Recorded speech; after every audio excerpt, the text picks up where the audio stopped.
In this video, I'm going to show you how to add an accessory loop to your knitted sushi so that you can make it into a necklace, keyring, or other type of accessory.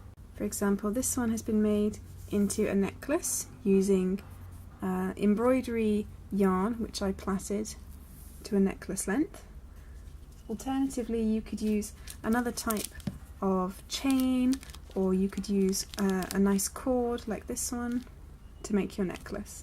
You can also use the accessory loop to make your sushi into a keyring or phone charm. And packs of these phone charm holders are readily available from any craft store.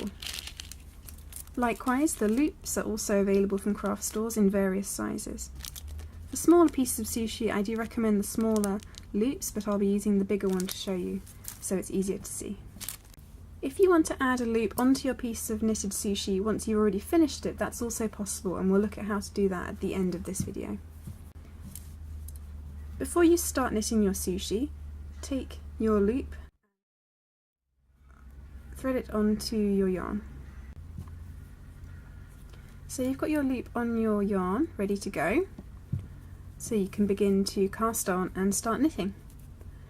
The pattern that I'm following has 3 stitches to cast on in the beginning. Here's the first one on the needle.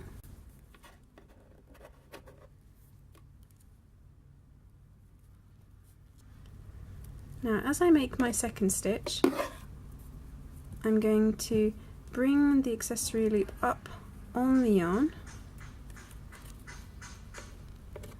and I'm also going to pull this first stitch out so it's a little bit wider.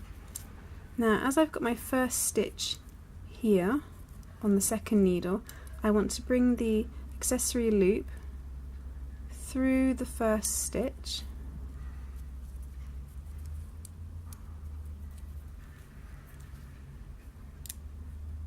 and then bring it up onto the needle so that the loop is attached to the second stitch.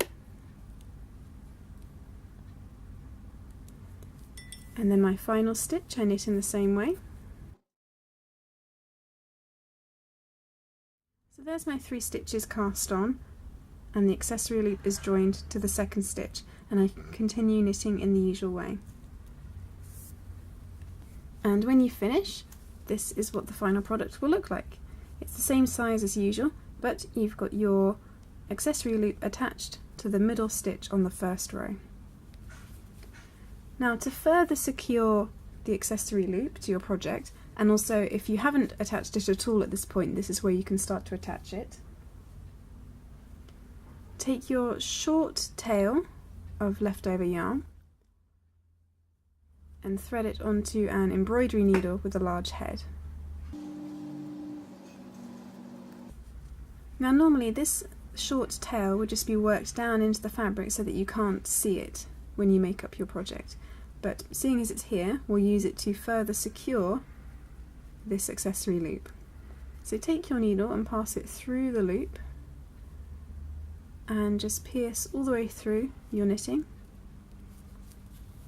to create another loop to hold it in place. And you don't need to go mad, you don't need to do this too many times, particularly if it's a smaller loop and you haven't got that much room. But just a couple more stitches to further hold it in place and make sure it's secure. Once you've got it nice and tight, just bind off the leftover bit of wool.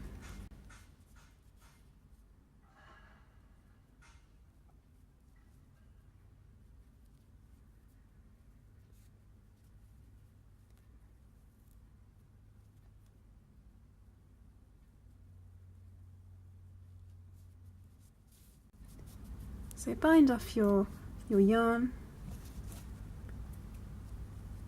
trim the end, and this is ready to be made up into a final product.